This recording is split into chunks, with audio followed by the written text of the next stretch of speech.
ఎంతమంది చెప్పగలుగుతామండి ఈ రోజు ఇప్పుడు లోకపు పరిస్థితి చూస్తే అంత్య దినములు అని చెప్పగలుగుతారు? We all agree, right? అంత్య దినములను గ్రహించుకుంటున్నాము, యేసు రాక త్వరలో ఉందని గ్రహించుకుంటున్నాము, కానీ మనము సిద్ధముగా ఉన్నామా అనేది గ్రహించుకోవాలి. ఎందుకంటే అంత్య దినాలు నోహా కాలము. తిమోతికి రాసిన 2వ పత్రిక 3వ అధ్యాయం 1 నుండి 4 చదువుదామా? ఇక్కడ పౌలు రాసినాడు తిమోతితో స్పష్టంగా, చూడండి ఒకసారి. అంత్య దినములలో అపాయకరమైన కాలములు వచ్చునని తెలుసుకొనుము. అంత్య దినముల్లో అపాయకరమైన కాలములు వస్తాయని తెలుసుకో. ఈరోజు అపాయమైన కార్యాలు వస్తున్నాయా? కాలం వస్తుందా? సమయము, పరిస్థితులు వస్తుందా లేదా? మీరే చెప్పండి. మునపు ఎన్నడూ చూడని కార్యాలు జరుగుతున్నాయంట. అపాయకరమైన కాలం అంట. చదవండి. ఎలాగనగా మనుషులు స్వార్థ ప్రియులను. అబ్బా, మీరు ఎక్కడన్నా చూస్తున్నారా స్వార్థ ప్రియుల్ని? మనుషులందరూ స్వార్థం అండి. ఈ రోజుల్లో స్వార్థం లేకుండా ఎవరు కనబడతలేదు, ఎంత నెతికినా కనబడతలేదు. స్వార్థ ప్రియులు, ఇంకా ధనాపేక్షులు, బింకములు ఆడువారును. బింకములు ఆడువాడు. ఏంటి బింకములు ఆడేవారు అంటే? They are so proud. నేను ఎవరు అనుకుంటున్నా? నాకేముంది? నేను ఎవరిని తెలుసా? ఇదే దబ్బాయింపు. మనుషులు ఏముండదు అక్కడ. వెళ్ళి చూడండి, ఏముండదు అక్కడ. వాళ్ళు చెప్పేదానికి వాళ్ళ బ్రతుకు సంబంధం ఉండదు. బింకములు ఆడువారు, ఇంకా అహంకారులు ప్రౌడ్. ముందు బింకములు ఆడువారు బోస్ట్ఫుల్. దూషకులు, తల్లిదండ్రులకు అవిధేయులను, కృతజ్ఞత లేని వారు. కృతజ్ఞతే ఉండదంట. ఎంత చెయ్యండి, కృతజ్ఞతే ఉండదంట. కృతజ్ఞతే ఉండదు. కృతజ్ఞత ఉందా మీకు? నిజంగా కృతజ్ఞత ఉందా అండి? దేవునికి కృతజ్ఞత ఉందా అనే పరీక్ష చూడాలంటే మీకు కృతజ్ఞత హృదయం ఉందంటే మనుషులకి కృతజ్ఞత కలిగి ఉన్నారా? ఏ ఒక్కరు నేను దేవునికి మాత్రమే కృతజ్ఞత కలిగి ఉంటాను, మనుషులకి కృతజ్ఞత కలిగి ఉంటానని చెప్పరు. నిజంగా grateful heart, the character, the heart ఉంటే దేవా నీకు వందనాలు అని చెప్పే మనిషి తన జీవితంలో ఎవరైనా దేవుడు వారి ద్వారా ఒక చిన్న విత్తనాన్ని, ఒక చిన్న సహాయాన్ని, ఒక చిన్న మేలు జరిగిస్తే they are also grateful to them, saying thank you. నేను థ్యాంక్ యూ చెప్పినంత మాత్రాన నిన్ను దేవునికి ఎంచుతలేదు, కానీ దేవుడు నీ ద్వారంగా చేశాడు. నీవు దేవుని చిత్తానికి అంగీకరించి నాకు సహాయం తెచ్చావు కాబట్టి ఐ థ్యాంక్ యూ. కృతజ్ఞత. ఈరోజు మీకు కృతజ్ఞత ఉందా? ఎందుకంటే ఈ రోజుల్లో చాలా మందిని చూస్తున్నాను, కృతజ్ఞత లేదు. ఎంత చేసినా కృతజ్ఞత లేదు. కృతజ్ఞత లేనివారు మనుషులు ఈ రోజుల్లో అలాగే ఉంటారంట. అంచెదనాలు. No matter how hard you work, no matter how much you give, no matter how much you burn, no matter how much sacrifices you make, makes no sense for them. They always say give me more, give me more. ఎవరి కొరకు చేస్తావు? ఇవి కృతజ్ఞత హీనులంట. ఇంకా చదవండి. అపవిత్రులు, అనురాగ రహితులు అంటే ప్రేమ లేని వారు, వితౌట్ లవ్. అతి ద్వేషులు, అపవాదకులు, అజితేంద్రులను, క్రూరులను, సజ్జన ద్వేషులను, ద్రోహులు, మూర్ఖులు, గర్వాంధులు, దేవుని కంటే సుఖానుభవం ఎక్కువగా ప్రేమించువారు. దేవుని కంటే ఏది ప్రేమించినా కూడా ఘోరమే. వీళ్ళు సుఖాన్ని ప్రేమించేవారంట. అంటే నేనే దేవుణ్ణి, నా దేహము ముఖ్యము, నా తిండి ముఖ్యము, నా నిద్ర ముఖ్యము, నేను ముఖ్యం. ఈరోజు ఇంకొంచెం దాన్ని ఎక్స్టెండ్ చేయమంటారా? నా ఉద్యోగం ముఖ్యము, నా పర్సనాలిటీ ముఖ్యము, నాకు మనుషులు నా గురించి ఏం మాట్లాడుతున్నారో ముఖ్యము. ఈరోజు ఎలా ఉందండి మన జీవితము? నిజంగా క్రీస్తుని వెంబడించేవారమేనా? నిజంగా ఆయన రాక కొరకు ఎదురు చూస్తున్న వారమేనా? మారనాథ నిజంగా చెప్పగలిగిన వారమేనా? ఆయన వస్తే నిజంగా ఎత్తపడేవారమేనా? చాలామందికి తలంపు ఇలాగా ఉంటుందండి. పరలోకం నిరంతరం అన్నప్పుడు నరకం ఎంతకాలమో చెప్తారా? ఎంతకాలమో? చాలామంది అనుకుంటారు నరకంలో పడవేయబడతారంటే నరకంలో పడ్డ తర్వాత చచ్చిపోతారేమో. Sorry, you have heard it wrong. పరలోకం నిరంతరం అన్నప్పుడు నరకం కూడా నిరంతరం అంట. తెలుసా? అక్కడ ఇంకా అగ్ని ఆరదో, పురుగు చావదు. Forever torment. మీరు ఈ లోకంలో బ్రతికేటప్పుడు ఒక చిన్న కొడుకు టార్చర్ అంటున్నారేమో, బట్ నాట్ ఈవెన్ 0.000000 మిలియన్ 0.1%. అక్కడ అగ్ని ఆరదో, పురుగు చావదు. ఈరోజు ఆ న్యాయ తీర్పు ముందు నిలబడాలి. సిద్ధమా చూసుకోవాలి. నిరంతరం ఆ రాజ్యంలో ఉంటామా, లేకపోతే నిరంతరము నరకములు ఉంటామా? Eternity is forever, but you have to decide where, పరలోకమా నరకమా? ఈ భూలోకంలో జీవిస్తానికి మాత్రమే ఆలోచిస్తున్నారంటే ఈ యుగ సంబంధమైన దేవత మీకు ఏం కలుగు చేసింది? గుడ్డితనం. మీకు తెలియట్లే ఏం జరుగుతుందో, మీకు అర్థం కావట్లేదు ఎందుకు బ్రతుకుతున్నారు. మీ బ్రతుకంతా, మీ పోరాటాలంటే మీకు అర్థం కావట్లేదు. రేపుడు గొడవ, మొన్న గొడవ, 10 సంవత్సరాలు వచ్చే టార్గెట్లు, ఇవే చూసుకుంటా ఉంటే అసలు మర్మాన్ని మర్చిపోయారు. ఒక నిజ క్రైస్తవుడు క్రీస్తుని నమ్ముకున్న తర్వాత నా రాజు వస్తాడు, నా రక్షకుడు వస్తాడు. సంఘము సిద్ధపడాలంట. ప్రకటన గ్రంథంలో చూస్తే ఆత్మ సంఘము 2 కలిపి చెప్తాడంట. ఏమని తెలుసా? కమ్, పెళ్లి కుమారుని రమ్మని. ఈరోజు మీరు సిద్ధమా? ఆయన రాజుల రాజు, ప్రభుల ప్రభుగా వస్తున్నాడండి. ఈరోజు చాలామంది క్రీస్తుని ఎరిగిన తర్వాత తప్పు చేస్తూ నాకు క్షమాపణ ఉందిలే, నాకు అంతా బాగైపోతుందిలే. ఒకసారి హెబ్రీ రాసిన పత్రిక 10వ అధ్యాయం వెళ్దామండి, ఫ్రమ్ 11th verse. మరియు ప్రతి యాజకుడును దినదినమును సేవ చేయుచు పాపములు ఎన్నటికి తీసివేయలేని ఆ బలులనే మాటిమాటికి అర్పించుచూ ఉండెను. ఈయనైతే పాపముల నిమిత్తమై సదాకాలము నిలుచు ఒక్క బలిని అర్పించి అప్పటి నుండి తన శత్రువులను తన పాదములకు పాదపీఠముగా చేయబడు వరకు కనిపెట్టుచు దేవుని కుడి పార్శ్వమున ఆసీనుడాయెను. ఆగండి, మీరు గమనిస్తున్నారో లేదో కానీ ఈ లోకంలో ప్రత్యక్ష గుడారం ఉన్నంత వరకు, యేసు ప్రభు బలి వచ్చేంత వరకు, యేసు ప్రభు తన్ను తాను బలిగా అర్పించుకునేంత వరకు యాజకులు ప్రతిరోజు బలులు తీసుకోవాలంట, పరీక్షించాలంట, బలవాలంట, రక్తాన్ని చిందించాలంట, పాప క్షమాపణ ప్రకటించాలంట, కడుక్కోవాలంట, లోపలికి వెళ్ళి రొట్టెలు మార్చాలంట, దీపం వెలిగేలా చూసుకోవాలంట, ధూప వేదిక వేసుకుంటూ నిలబడాలంట. యాజకుడు కూడా కూర్చుంటానికి అవకాశం ఉండదు. కానీ యేసు ప్రభు ఎంతగా చేశాడంటే, వన్స్ ఫర్ ఆల్, ఒకేసారి ఆయన ఏమన్నాడంటే ఇట్స్ డన్. ఆయన చేయాల్సింది చేసిన తర్వాత హీ సెడ్ ఇట్స్ డన్, ఇంకా అయిపోయింది, ఇంకా చేయవలసింది ఏం లేదు. The sacrifice has been given, ultimate sacrifice. ఇంక ఎడ్లు, గొర్రెలు, ఈ బలులు, రక్తాలు నాకు అక్కర్లేదు. Once for all payment paid. ఇంకా చదవండి, కొనసాగించండి. అప్పటి నుండి తన శత్రువులను పాదపీఠములుగా చేయబడి వరకు కనిపెట్టుచు దేవుని కుడి పార్శ్వమున ఆసీనుడాయెను. ఒక్క అర్పణ చేత ఈయన పరిశుద్ధపరచబడి వారిని సదాకాలమునకు సంపూర్ణులుగా చేసి ఉన్నాడు. ఈ విషయమై పరిశుద్ధాత్మ కూడా మనకును సాక్ష్యం ఇచ్చుచున్నాడు.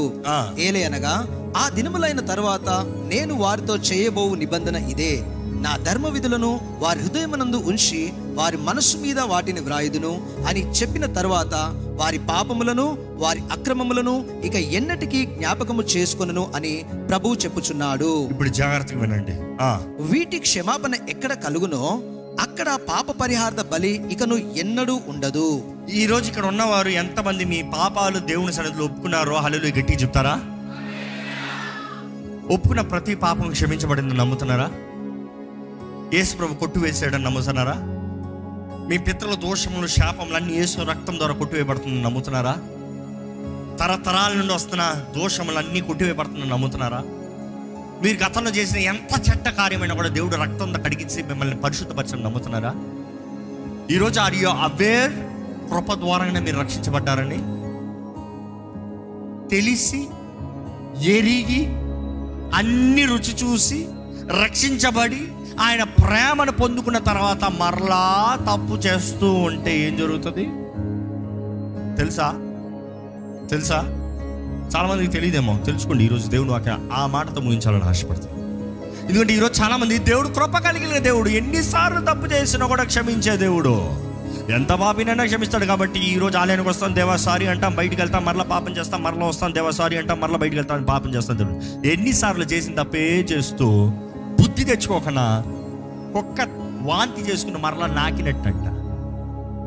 వాంతి చేస్తాను నాకుతాం, ఏమాత్రం మంచిగా ఏమాత్రం బాగుపడుతుందా? ఇక్కడ చూడండి, 26వ వచనం చదవండి. మరియు సత్యమును గురించి అనుభవ జ్ఞానమును పొందిన తర్వాత, సత్యము గురించి అనుభవ జ్ఞానము పొందిన తర్వాత బుద్ధిపూర్వకముగా బుద్ధిపూర్వకంగా తెలిసి నాకు తప్పు అని తెలిసి, పాపం అని తెలిసి పర్వాలేదులే అనుకుంటూ చేసేవాడికి అనుభవ జ్ఞానమును పొందిన తరువాత బుద్ధిపూర్వకంగా పాపము చేసిన ఎడల ఆ పాపమునకు బలి ఇకను ఉండదు. కానీ దుఃఖకరమైన విషయం అండి, చాలా మందికి తెలిసి తప్పు చేస్తాం. తెలిసి తప్పు చేస్తాం. ఎందుకు ఈ మాట చెప్తానంటే, చాలా మంది యేసుప్రభు చెప్పిన ఉదాహరణ చెప్పినప్పుడు యేసుప్రభు ఏంటి అంత కఠినుడా? ఆ దాసుడిని అంతా శిక్షించాల్సిన అవసరమా? ఆ దాసుడు చేసిన పనికి నరకంలో వేయాలని ఉంటుంది. అక్కడ ఉంటుంది అగ్ని ఆరద పురుగు చావదు, అగ్నిలో వేయండి, అగ్నిగుండంలో వేసి కాల్చేయండి. యేసుప్రభు చెప్పిన ఉదాహరణలు అనేక సార్లు చెప్తాడు, అగ్నిగుండంలో వేసి కాల్చేయండి. ఏంటి అంత క్రూరంగా కనబడుతున్నాడు యేసుప్రభు అంటే? ఆ మనిషి దాసుడుగా వచ్చి నేను సేవిస్తానని లోబడి, నీకు నమ్మకంగా ఉంటానన్న మాట ఇచ్చి, ఆయన ఇచ్చిన జీతాన్ని తీసుకుని, పోషణ తీసుకుని, ఆశీర్వాదాలు అనుభవిస్తూ ఆయన వస్తాం ఆలస్యం చేస్తాడులే, ఇప్పుడు అప్పుడే రాడులే, మనం ఇంకోటి కొట్టుకోదాం, తిట్టుకోదాం, తాగి మత్తులై ఉందాం, ఇలా ఉన్నదప్పుడు అనుకోని గడియలు వస్తాడంట. వచ్చినప్పుడు కఠినమైన శిక్ష. ఈరోజు చాలామంది ఆయన ప్రేమను తెలుసుకుని, ఆయన కృపను తెలుసుకుని, ఆయన చేసే కార్యాలను అనుభవించి పర్వాలేదులే, ఈ ఒక్కసారి చేసేద్దాంలే, ఈ ఒక్కసారికి అనిపించేద్దాంలే.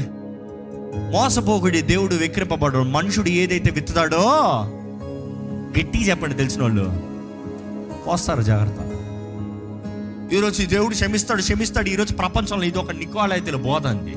నువ్వు ఎంత పాపం చేసినా పర్వాలేదు, యేసు దగ్గరకు వచ్చి క్షమించేస్తాడు.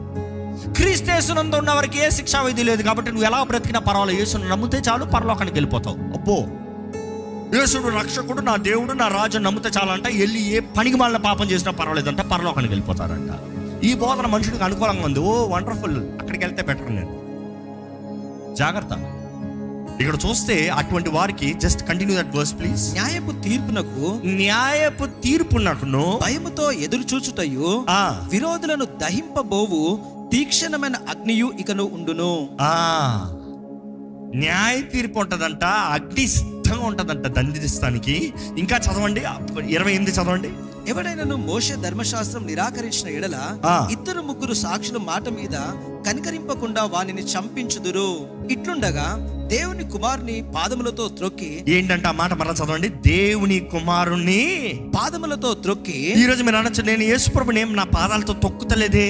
అన్యులు కాదంటే తొక్కేది, ఆయన ప్రేమను ఎరిగి, కృపను ఎరిగి, ఆయన రక్షణ అనుభవించి, ఆయనకి ద్రోహం చేసేవారు, అపనమ్మకస్తులుగా జీవించేవారు యేసుని పాదాలతో తొక్కేవారంట. ఈరోజు ఎంతమంది ఉన్నారో చూసుకోండి. మీ జీవితాలు యేసుప్రభు పాదాలను, యేసుప్రభుని మీ పాదాల కిందకి వేసి తొక్కేవారు ఉన్నారా? ఊరుకుంటాడు యేసుప్రభు? ఊరుకుంటాడా? ప్రేమమయుడు అనుకుంటే పాపం చేసుకుంటా పోతే.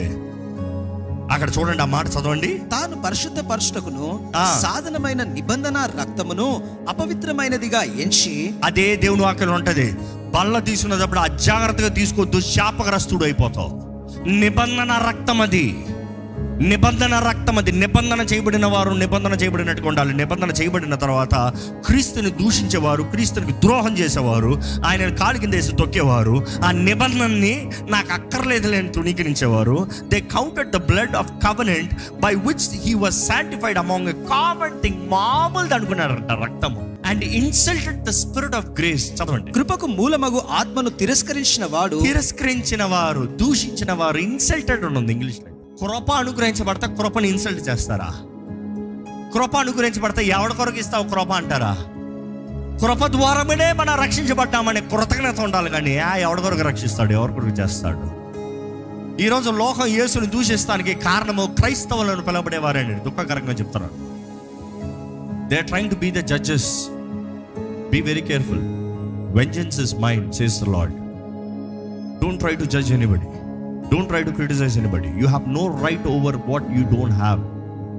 తండ్రిగా బిడ్డలను గద్దిస్తానికి తండ్రికి మాత్రమే అధికారం, కానీ బయటోడికి తండ్రిలాగా బిడ్డలను గద్దిస్తానికి ఎవడి మీద పడితే వాడికి అధికారం ఉందా? కుదరదు. Everybody needs to be under someone. Today there is no submission. Every guy is the hero. I am the judge అంటున్నాడు. దేవుడు అంటే నేను పిచ్చోడ్లా కనపడుతున్నాను నీకు? న్యాయపతి నేను, నువ్వెవడివి తీర్పు తీరుస్తానికి? ఈరోజు మనుషులు మనం తీర్పు తీస్తున్నాం. ఎవరు రైట్ ఎవరు రాంగ్ మోసపోద్దు. దేవుడు విక్రింపబడ్డు. The same measure of judgment నువ్వు ఎంత స్కేల్లో మెజర్ చేస్తున్నావు అదే స్కేల్లో దేవుడు మనల్ని మెజర్ చేస్తాడంట. జాగ్రత్త. ఈ రోజు నుండి ఈ వాక్యం వెంటనే మనం జాగ్రత్త, భయంతో నిలబడాలండి, భయంతో జీవించాలండి. అక్కడ మాట చూడండి, 30 వచనం చదవండి. దేవుడు అంటున్నాడు, పగ తీర్చుట నా పని, పగ తీర్చుట నా పని, నేనే ప్రతిఫలం ఇత్తునని. ఏంటంట? ప్రతిఫలం ఇచ్చేది ఆయన అంట. ప్రతిఫలము నేను ఇస్తానని. మరియు ప్రభువు తన ప్రజలకు తీర్పు తీర్చును. ఏంటంట? ప్రభు తన ప్రజలకి, బయట కాదంట. ఈ రోజు ఈ విషయం చాలా మంది మర్చిపోతున్నామండి. తీర్పు అన్యులకి అనుకుంటున్నాం. క్రీస్తు ఎరగని వారికి ఒక రకమైన తీర్పు అంట, క్రీస్తు ఎరిగిన వారికి ఒక రకమైన తీర్పు అంట, బోతలకి కఠినమైన 2 అంతల తీర్పు అంట. అంటే ఎంతమంది దేవుడు తెలుసు అంటారో వారికి ఇంకా కఠినమైన తీర్పు అంట. ఆయన గురించి ఎప్పుడు ఏమన్నా వాడికి వేరే రకమైన తీర్పు అంట. The standard of judgment is different. దేవుడు అంటాడు, ఎవరి స్టాండర్డ్ తగినట్టుగా ఆ రీతిగా నేను తీర్పు తీరుస్తా, అది నా పని, అది నేను ప్రతిఫలం ఇస్తా. ప్రభు తన ప్రజల్ని తీర్పు తీరుస్తాడు. 31 వచనం చూడండి, చాలా భయంగా ఉంటుంది ఆ మాట. జీవము గల దేవుని చేతిలో పడుట భయంకరము. Get it in your mind. దేవుని చేతిలో పడతాం ఎంతో ధన్యము, ఎంతో ఆశీర్వాదము, ఎంతో మేలు, ఎంతో సమృద్ధి. ఇక్కడ దేవుని వాక్యం అని చెప్తుంది, జీవము కలిగిన దేవుని చేతుల్లో పడతామో ఎంతో భయంకరం. ఈరోజు విశ్వాసాన్ని బట్టి మనం జీవిస్తున్నామండి. ఈ మాటలను చదువుకుంటూ వెళ్తే చాలా ఉంటాయి, కానీ వాక్ని చదవాలి. Today we want much about talking about grace, but the Holy Spirit does 3 things. ఏంటా 3? Conviction of sins, speaking about righteousness, letting you be aware of righteous life, righteousness, నీతి. 3ది ఏంటంటే తీర్పుని గురించిన జ్ఞానము, భయము. పరిశుద్ధాత్ముడు తీర్పు గురించి జ్ఞాపకం చేస్తాడన్నప్పుడు ఒకడు ఇంకోటి తీర్పు తీస్తానికి అధికారం కాదు. నీవు తీర్పుకి సిద్ధమా? నీవు తీర్పుల లెక్కప్ప చెప్తానికి సిద్ధమా? ఈరోజు క్రీస్తు రక్తం ద్వారా కడగబడిన మనము, irrespective of who did what happened where, ఎవడు ఏం మాట్లాడినా, ఎవడు ఏం చేయనే, లోకం ఎలాగ బ్రతకనే, కృపను పొందుకుని క్రీస్తు ప్రేమను పొందుకున్న మనము న్యాయ తీర్పు ముందు నిలబడాలి. మన దేహంతో జరిగించిన ప్రతిదానికి, మంచిదాన్ని చెడ్డమనే. ప్రకటన గ్రంథంలో చూస్తే గ్రంథాలు తెరబడతాయంట. గ్రంథాలు, అక్కడ జీవ మరణం అనే ఒక గ్రంథం ఉంటుంది, మంచి చెడులు అనే గ్రంథం ఉంటుంది, జ్ఞాపకాలను ఒక గ్రంథం ఉంటుంది, బైబిల్ ఉంటుంది, హోషేలు ఉంటుంది, ఇంకా చాలా గ్రంథాలు ఉంటాయంట. గ్రంథాలు తెరవబడతాయంట. కొన్ని గ్రంథాలు ఏంటో పేరు కూడా తెలీదు. ఈరోజు ఒక గ్రంథము పాస్ అవుతే చాలు అనుకుంటున్నాను. No, there is everything. There are books, there is a scale, there is a measuring. ఇవన్నీ దాటి పరలోకంలో ఎలాగుంటారు మీరు? అసలు పరలోకానికి వెళ్తారా? ఈ లోకంలో దేవుడు ఏదో ఆశీర్వదిస్తాడు, స్వస్థపరుస్తాడు, దీవిస్తాడు అంటే తప్పకుండా చేస్తాడండి, కానీ అదే బ్రతుకు కాదు. ఈరోజు ఇంకా కృప ఉంది మనకి. ఈరోజు ఇంకా కృపాకాలంలో ఉన్నాం, ఇంకా అవకాశం ఉంది. పాపం అధికమయ్యే కొద్ది కృప అధికమవుతుందంట. అందుకని పాపం చేస్తూ ఉండొచ్చా? నో. కృప అంటే time. In a short way, if you want me to tell you, time to get things right, time to make things restart, time to again get right with God. ఈరోజు కృపలో జీవితాము, కృప ద్వారంగా మనం రక్షించబడ్డాము. మనకి ఇచ్చిన దేహము దేవుని ఆలయము, మన సర్వము దేవుని మహిమ కొరకు. మనము నిజంగా దేవుని మహిమ కొరకు జీవిస్తున్నామా? ఈరోజు యేసు రాక సమీపంగా ఉందండి. రక్షించబడిన వారు రక్షించబడినట్టు ఉన్నామా, లేకపోతే ఆయన రక్షణ దూషిస్తూ అవమానపరుస్తున్నామా? ఒకసారి తలలోంచి మనల్ని మనం పరీక్షించుకుందాం. ఆయన రాక కొరకు సిద్ధపడదాం. దేవుడి చేతిలో పడతాం ఎంతో భయంకరమంట, భయంకరమంట. మీరు దేవుని చేతుల్లో ఉన్నారని ఆనందిస్తారేమో, ఆయన లెక్కప్ప చెప్పేవారుగా, లేకపోతే భయంకరమంట. అయ్యో కోరాసిన, అయ్యో బెత్సేదా, నీ మధ్య చేసిన కార్యాలను ఇంకా వేరే ఎక్కడన్నా చేస్తుంటే ఎప్పుడో బాగుపడి ఉందరు కదా. ఎంతమంది ప్రవక్తలను చంపావు, ఎంతమంది దైవజనుల మాటలను దూషించావు, ఎంతగా దేవుని మాటలను కాదన్నావు. నీకు ఎంత కృపనిచ్చాను, ఎంత ప్రేమనిచ్చాను, ఎన్ని కార్యాలు చేశాను. ఈరోజు ఇంకా సందేహిస్తున్నారా అండి? ఇంకా ఇప్పుడు అప్పుడే కాదులే, ఇంకా అప్పుడే ఏది కాదులే, ఇంకా యేసుప్రభు నిజమా తెలియట్లేదు, ఇంకా ఇది నిజంగానేనా అర్థం కావట్లేదు అన్న రీతిగా ఉన్నారేమో. విశ్వాసాన్ని బట్టే యేసుప్రభు ఎలాగైతే ఆ రోజు ఎత్తబట్టాడో అదే రీతిగా దిగి వస్తాడంట. మీరు చూస్తూ ఉన్నదప్పుడే దిగి వస్తాడంట. ఒక్కసారి దేవుని సన్నిధిలో మనం పరీక్షించుకుందామండి. ఈరోజు నిమిషాల టైం అయిందని బాధపడకండి. You are still on time. కానీ ఆయన వస్తే ఎత్తబడతారా? ఆ సమయాన్ని చూసుకోండి. ఆ సమయానికి ఎత్తబడకపోతే మాత్రం అయ్యో జాగ్రత్త. నువ్వు ఎంత ప్రార్థన చేసి, ఎంత ఆలయానికి వచ్చి, ఎంత ఏది చేసినా కూడా ఆ రోజు ఆయన వచ్చేటప్పుడు ఎత్తబడకపోతే అయ్యోనండి. ఈరోజు మనకు అవకాశం ఉంది, ఇదే అనుకూల సమయం, ఇదే రక్షణ దినము. ఇంకా ఈ లోకపు కార్యాలు, ఇంకా ఈ లోకపు ఆశలు, ఇంకా లోకపు జీవితము ఇంకెంతకాలం? అన్సీన్ ఆర్ ఫర్ ఎవర్ అంట. అదృశ్యమైనవి నిజమైనవి అంట. ఈరోజు కనబడుతున్న ఈ లోకం తాత్కాలికమైనండి. ఇంతలో కనబడే అంతలో మాయమైంది ఈ జీవితం. ఈరోజు ఇక్కడ ఉన్నవారు ఎవరైనా మరొకసారి మీ జీవితాన్ని యేసు చేతులకు అర్పించుకోవాలంటే మీరున్న స్థానంలో నిలబడండి. ఏదో ఉద్రేకాలతో కాదు, నిజంగా నా జీవితాన్ని నేను సరిదిద్దుకుంటాను. మరొకసారి I want to repent, I'm setting my self right. ఆయన వస్తే నేను ఎత్తబడతానికి నేను సిద్ధపడాలని ఆశపడుతున్నాను.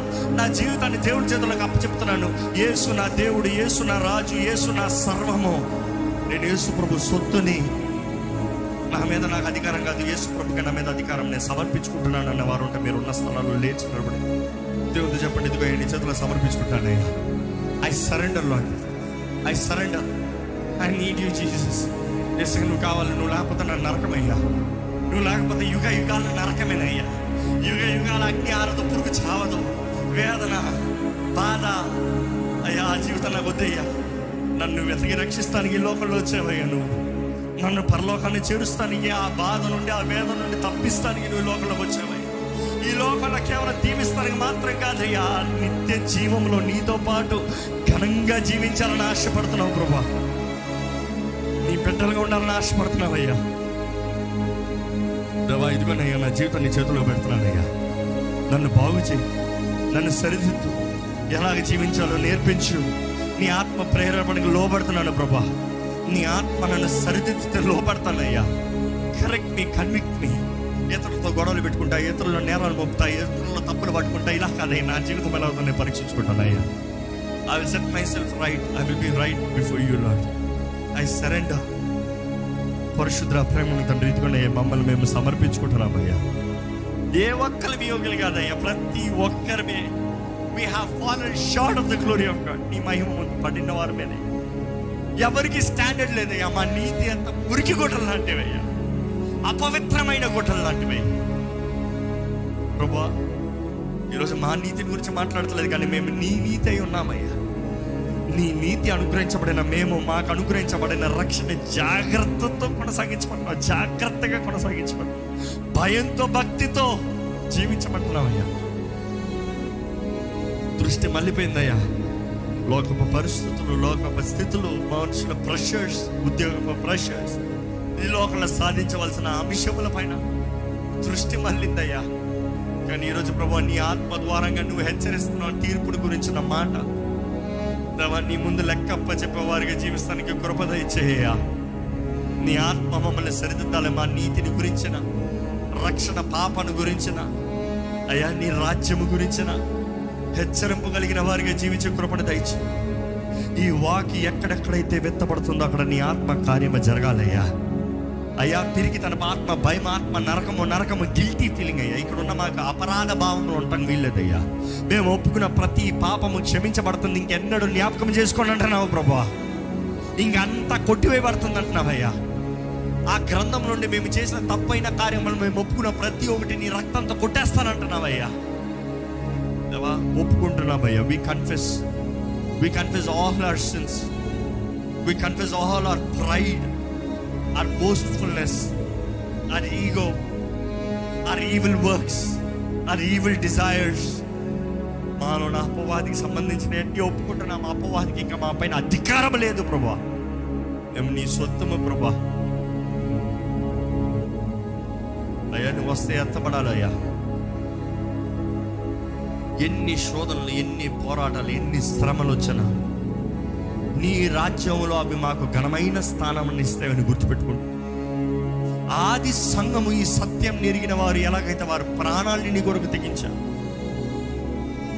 నీ కొరకు రోషం కలిగిన వారు ఈ లోకంలో బ్రతికే కొంతకాలం కొరకు కక్కుర్తిపడే బ్రతుకు కాకుండా నిరంతరము అంతులేని జీవితములు, అనంతమైన జీవితము నీతో బ్రతికే బ్రతుకు మాకు దయచే ప్రభా. మాతో మాట్లాడు, విన్న మాట తగినట్టుగా మాకు ఇచ్చిన ప్రతి దానికి లెక్క చెప్పాలి. మంచి దాసులుగా చూడాలయ్యా. నువ్వు మమ్మల్ని మంచి దాసులుగా చూడాలయ్యా. మేము చేసే ప్రతి పని, మాకు ఇచ్చిన కుటుంబం, మాకు ఇచ్చిన పని, మాకు ఇచ్చింది ఏదైనా సరే, నీ సేవ ఏదైనా సరే భయముతో, భక్తితో, జాగ్రత్తతో నీకు లెక్క చెప్పాలనే భయముతో, విత్ రెవరెన్స్ అంటే యూ లార్డ్. నీ వాక్యం చెప్తున్న రీతిగా నీ చేతులు పడతాం ఎంతో భయంకరం అంటున్నావయ్యా. నీతో చలగాటం ఆడే జీవితం కాకుండా నీతో స్నేహము కలిగే జీవితం, నీతో ధైర్యంతో బ్రతికే జీవితంతో మమ్మల్ని నడిపించమని వేడుకుంటూ, విత్తన వాక్యాన్ని ముద్రించి ప్రతి ఒక్కరికి కావాల్సిన గ్రహింపునిచ్చి నడిపించమని నజరేయుడైన యేసు నామములో అడిగి వేడుచున్నాము తండ్రి. ఆమేన్.